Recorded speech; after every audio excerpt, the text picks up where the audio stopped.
MA final के लिए हमने ये स्पेशल क्लास शुरू की हुई है। आप में से कई स्टूडेंट्स ने ये पूछा है कि जो अभी प्रश्न पत्र आएगा उसमें क्या ऑब्जेक्टिव टाइप के क्वेश्चंस आएंगे। तो इसका जो समाधान है वो ये है कि आपके ऑब्जेक्टिव टाइप के क्वेश्चंस नहीं आएंगे।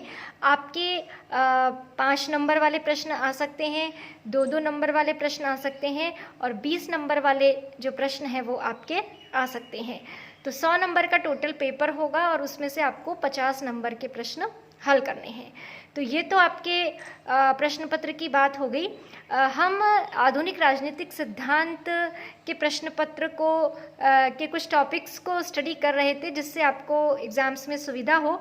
आज मैं आपको बहुत ही सिंपल तरीके से ये बताऊंगी कि राजनीतिक संस्कृति आपने उसमें पढ़ी होगी, एक नाम और आपने सुना होगा राजनीतिक समाजीकरण। तो प्रश्न इस पे ये आ सकते हैं कि राजनीतिक संस्कृति किसे कहते हैं, इसकी विशेषताएं बताइए। 5 नंबर का ये आ सकता है। या फिर राजनीतिक समाजीकरण क्या है, राजनीतिक समाजीकरण के माध्यम कौन कौन से हैं, या राजनीतिक संस्कृति और राजनीतिक समाजीकरण में क्या डिफरेंसेस हैं। ये सब बातें आपसे इसमें पूछी जा सकती हैं और ये बहुत ही सिंपल है, बहुत ज़्यादा कठिन नहीं है। अभी हम इस पर बात करेंगे तो आपको समझ में आ जाएगा कि ना आसान है।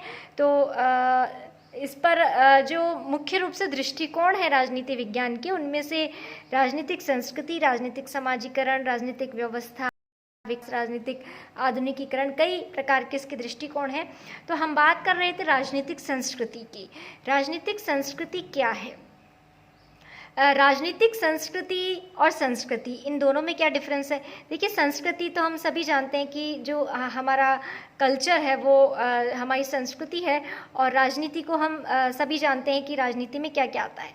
अब राजनीतिक संस्कृति के अंतर्गत जब हमारे मूल्य, विश्वास, आस्थाएं, ये सब यदि राजनीति को प्रभावित करने लग जाएं तो राजनीतिक संस्कृति में कन्वर्ट हो जाता है।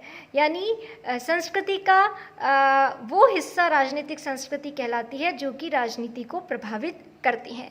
जैसे यदि जाति, धर्म, भाषा, यदि हम इसको सामान्य तौर पर लें तो ये केवल हमारी संस्कृति है।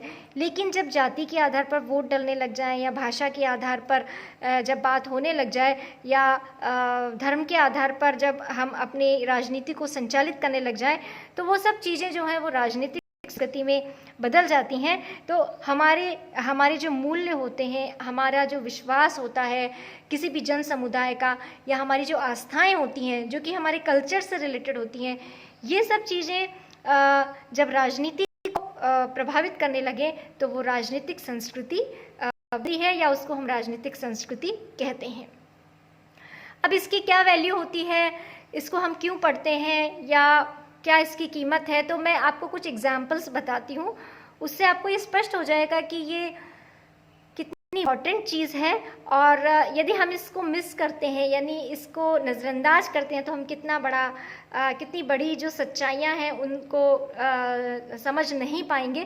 जैसे एक एग्जाम्पल है कि ब्रिटेन में राजतंत्र भी है और लोकतंत्र भी है, क्योंकि वहाँ पे राजा भी है और वहाँ पे लोकतांत्रिक शासन व्यवस्था भी है, सीमित राजतंत्र इसको बोलते हैं। तो ऐसा वहाँ क्यों है? तो इसके पीछे जो कारण है वो है वहाँ की राजनीतिक संस्कृति।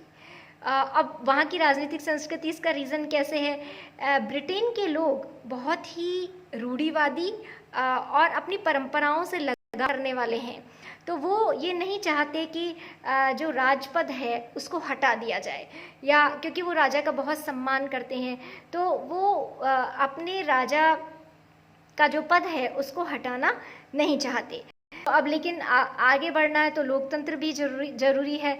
तो इन दोनों में कॉम्बिनेशन करते हुए, इन दोनों में समन्वय करते हुए उन्होंने एक नया रास्ता निकाला, और वहाँ पे राजा भी है और वहाँ पे लोकतंत्र की व्यवस्था भी है। तो ये उनकी जो एक विशेष राजनीतिक संस्कृति है उसके कारण ही संभव है। अब यहाँ पे एक और एग्जांपल हम लेते हैं, जैसे जब 1945 के बाद में बहुत सारे देश, सेकेंड वर्ल्ड वॉर के बाद बहुत सारे देशों में लोकतंत्र की स्थापना हुई। और अगर हम देखें तो भारत भी जब आज़ाद हुआ तो भारत और पाकिस्तान में भी लोकतंत्र की स्थापना हुई, लेकिन कई देशों में लोकतंत्र सही तरीके से चल गया और कई देशों में लोकतंत्र के स्थान पर तानाशाही सरकारें वापस से आ गई। तो जहाँ की राजनीतिक संस्कृति लोकतंत्र के अनुरूप थी, जिन देशों में उदारता थी और जहाँ पे सहनशीलता, ये सब वहाँ की पॉलिटिकल उसमें कल्चर में शामिल थे, वहाँ तो लोकतंत्र आगे बढ़ गया। और जहाँ पे असहनशीलता, कट्टरता, ये सब चीज़ें थी, वहाँ पे लोकतंत्र सफल नहीं हो पाया। और आपने देखा कि पाकिस्तान में भी कई बार सैनिक तानाशाही की स्थापना हुई। तो कहने का मतलब ये है कि किसी भी व्यवस्था को जब हम लागू करते हैं और उसकी सफलता या असफलता के लिए भी राजनीतिक संस्कृति एक बहुत बड़ा कारक होती है, उत्तरदायी होती है। तो राजनीतिक संस्कृति हमारी क्या मदद करती है? हमें पूरी व्यवस्था को समझने में हमारी मदद करती है। और दूसरा, वो उस व्यवस्था को सफल भी बना सकती है यदि हम उसके अनुरूप अपने कल्चर को बनाते हैं तो, और यदि उसके अनुरूप हमारी कल्चर नहीं है तो वो उस चीज़ को विफल भी कर सकती है। ये एक बहुत ही गतिशील अवधारणा है, एक साइकोलॉजिकल कंसेप्ट है, ये मनोवैज्ञानिक अवधारणा है और इसमें चेंज होता रहता है। हिस्ट्री इससे रिलेटेड है, इतिहास में ही ये राजनीतिक संस्कृति का निर्माण होता है।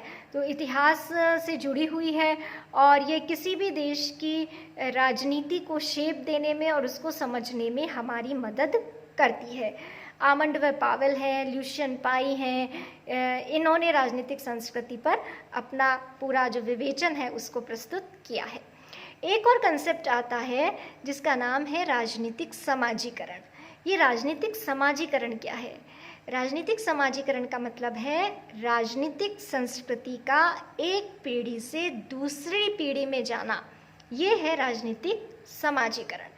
यानी एक पीढ़ी राजनीति के बारे में जो आस्थाएं, मान्यताएं और जो विश्वास रखती हैं, वो जब वो मान्यताएं, विश्वास, आस्थाएं जो भी हैं, मूल्य जो भी है, वो जब दूसरी पीढ़ी में जाते हैं तो वो प्रक्रिया जो होती है वो राजनीतिक समाजीकरण कहलाती है। क्योंकि अगर वो चीज़ें एक ही जगह, एक ही पीढ़ी में रुक जाएं, अगली पीढ़ी में ना जाए तो फिर वो वहाँ पे एक स्थिरता आ जाएगी और फिर अगली पीढ़ी तक वो चीज़ें नहीं पहुँच पाएंगी।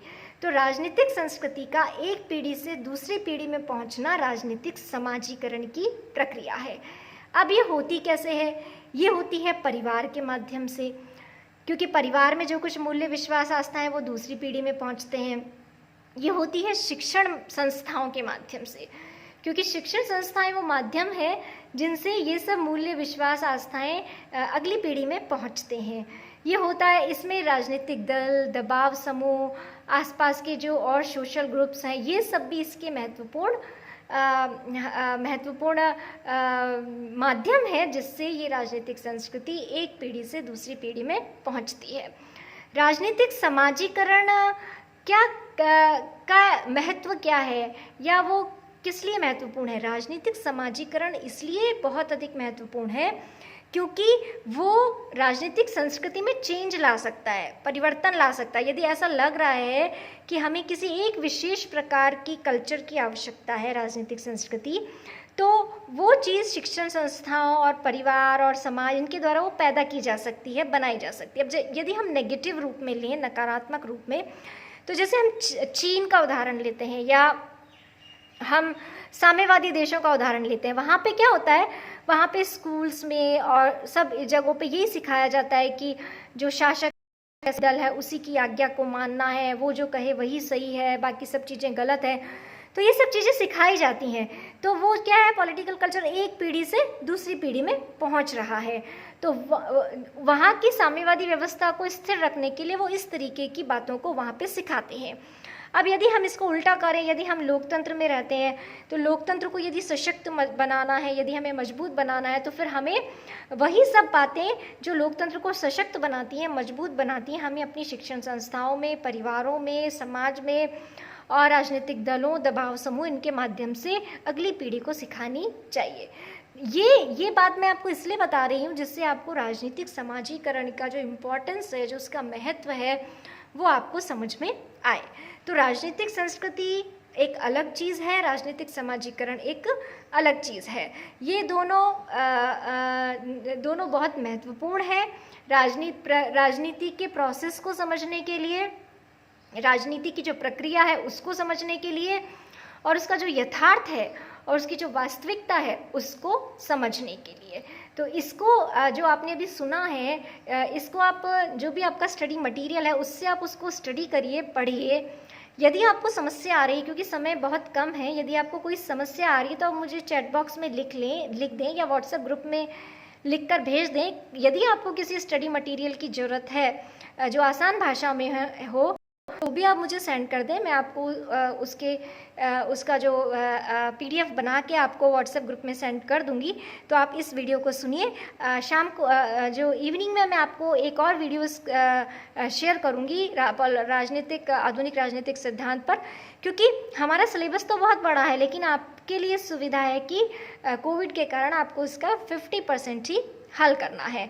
तो आप चीज़ को अच्छे से समझ लीजिए। अब आपने जो ये टॉपिक पढ़ा है, इसको आपके पास जो भी किताब है उसके माध्यम से आप इसको पढ़िए और इसको तैयार कर लीजिए। कम से कम जो 5 मार्क्स के क्वेश्चंस हैं उसके अंदर यदि कोई डेफिनेशन आती है या इन दोनों के बीच में कोई डिफरेंस आता है या विशेषताएं पूछी जाती हैं या पूछी जाती है तो आप उसको प्रश्न को हल कर सकें।